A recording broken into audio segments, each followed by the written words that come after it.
દર્શક મિત્રો, હું પરેશ ચૌહાણ, આપ નિહાળી રહ્યા છો લીડ મહુવા ન્યૂઝ. સમાચારોમાં આપનું સ્વાગત છે. હવે સમાચારો નિહાળીશું વિસ્તારપૂર્વક.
બળવંતભાઈ પારેખ એજ્યુકેશન ટ્રસ્ટ સંચાલિત પારેખ કોલેજીસ દ્વારા તારીખ 15 અને 16 ફેબ્રુઆરી એમ 2 દિવસ આંતરરાષ્ટ્રીય પરિષદ મહુવા શહેરમાં સૌપ્રથમવાર કરવામાં આવ્યું હતું, જેના સમાપન સમારોહમાં પૂજ્ય મોરારી બાપુ ખાસ ઉપસ્થિત રહ્યા હતા. બળવંત પારેખ એજ્યુકેશન ટ્રસ્ટ દ્વારા પૂજ્ય મોરારી બાપુની પ્રેરક ઉપસ્થિતિમાં આંતરરાષ્ટ્રીય પરિષદનું સમાપન સમારોહ સંપન્ન થયો હતો. તાજેતરમાં બળવંતભાઈ પારેખની 100મી જન્મ જયંતિ નિમિત્તે પારેખ કોલેજીસ દ્વારા મહુવામાં સૌપ્રથમ વખત 15 અને 16 ફેબ્રુઆરી 2 દિવસ આંતરરાષ્ટ્રીય પરિષદ યોજાઈ હતી. મહુવા તાલુકામાં ચાલી રહેલ અનેક શૈક્ષણિક, સામાજિક, ગ્રામ વિકાસ લક્ષી તથા આરોગ્યલક્ષી પ્રવૃત્તિઓના પ્રેરણા બળવંતભાઈ પારેખની 100મી જન્મ જયંતિ નિમિત્તે પારેખ કોલેજીસ દ્વારા મહુવામાં સૌપ્રથમ વખત તારીખ 15 અને 16 ફેબ્રુઆરી 2 દિવસ આંતરરાષ્ટ્રીય પરિષદ યોજાઈ હતી.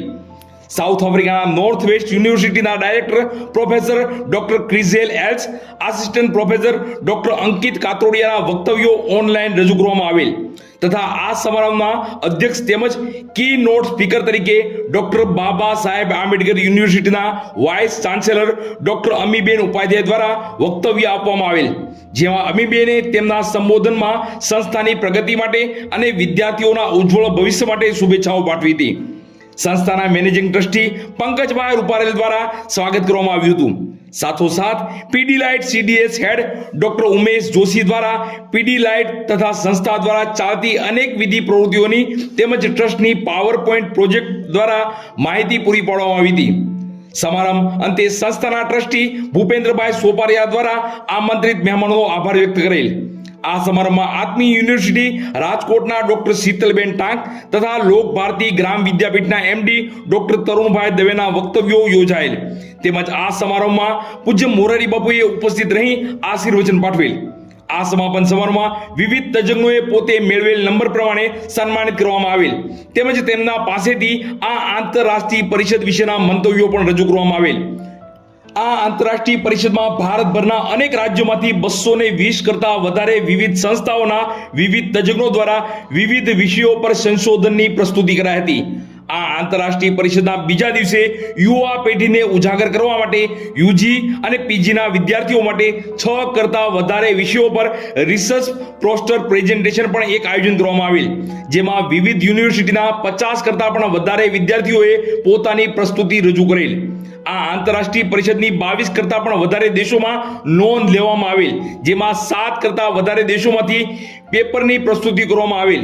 આ આંતરરાષ્ટ્રીય પરિષદના ઉદ્ઘાટન સમારંભમાં જીટીયુના ડીન તથા પ્રિન્સિપલ એન્જિનિયરિંગ કોલેજ ભાવનગરના જીપી વડોદરા ઉપસ્થિત રહેલ. જેમના પુણ્ય શ્લોક નામ સાથે આ કોન્ફરન્સ યોજાય છે એવા બળવંતભાઈ પારેખ એમની ચેતનાને મારા પ્રણામ. મને તો અહીંયા આવવાનું 2-3 વખત કહેવાયેલું, ત્યારે એક શ્રોતા તરીકે અને એક સાક્ષી તરીકે કે ગમે ત્યારે સમય મળશે ત્યારે હું આવી જઈશ. મારે બોલવાનું છે એ મને ખબર નથી, પણ આમાં શું છે કે આપ સન્માન આપી રહ્યા છો, પણ મને એવું થાય કે આટલા બધા ભણેલામાં મેટ્રિકમાં 3 વખત ફેલ થયેલો માણસ બોલે એ સન્માન આપવાનું છે કે શું છે એ મને ખબર નથી. પરંતુ વિશેષ કંઈ કહેવું નથી. મોજમાં રહેવું, મોજમાં રહેવું અને મોજમાં રહેવું રે, મોજમાં રહેવું, મોજમાં રહેવું, સૌએ મોજમાં રહેવું રે. પણ મોજમાંય જે અંતિમ જે બધાની ઈચ્છા છે કે મોજ કરવી છે, જે છેલ્લું તારણ, પણ એની સાથે સાથ આપણો તખતદાન કવિ એક વસ્તુ જોડે છે કે અગમ યગોચર લખ ધણીની સૌએ ખોજમાં રહેવું. કોઈ એવું રહસ્ય છે, કોઈ એવું અજ્ઞાત તત્વ છે, એની ખોજમાં પણ રહેવું જોઈએ.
મહુવાના શ્રી ખીમનાથ મહાદેવના મંદિર ખાતે શિવના સાનિધ્યમાં અને પૂજ્ય ભગત બાપુની પ્રેરણાથી શિવ સભાનું સુંદર અને ધાર્મિક આયોજન કરવામાં આવ્યું હતું.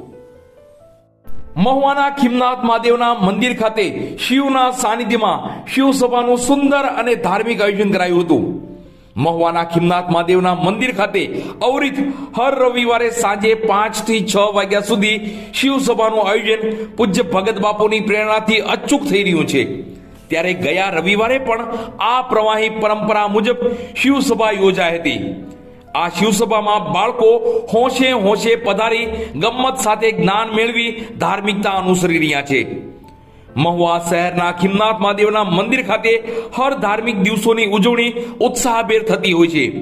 ત્યારે આ શિવસભાની ઉજવણી હર રવિવારે કરી ઉજવણીની કલગીમાં એક ઓર વધારો થયો છે. શિવસભામાં બાળકોને યોગ્ય વાતાવરણ મળી રહે તેવો પણ ખાસ ખ્યાલ રાખવામાં આવે છે. અને આ શિવસભા 1 કલાક ચાલે છે, પણ 1 કલાકમાં 1 અઠવાડિયાની બાળકોને એનર્જી પણ મળી રહે છે અને 1 કલાકનું જ્ઞાન આજીવન સંભાળનું બાળકો માટે બની રહે છે. તો શિવસભામાં પ્રસાદીના મનોરથી દ્વારા પણ બાળકોને મનભાવન પ્રસાદીની વ્યવસ્થા ઊભી કરાતી હોય છે. ત્યારે આ શિવસભામાં પ્રસાદીના મનોરથી જે મૂળ તો મહુવાના જ છે પણ હાલ રાજકોટ સ્થાયી થયા છે તેવા ડોક્ટર કિરીટભાઈ શુક્લ ન્યુરોલોજીસ્ટ રહ્યા હતા. તો સાથે જ પારે કોલેજના પ્રાધ્યાપક તરણ મહેતા પણ પધાર્યા હતા. બસ સમાચારોમાં અત્યારે આટલું જ. ફરી સમાચારો સાથે કાલે મળશું. ત્યાં સુધી હું પરેશ ચૌહાણ અને લીડ મહુવા ન્યૂઝની સમગ્ર ટીમ શુભરાત્રી.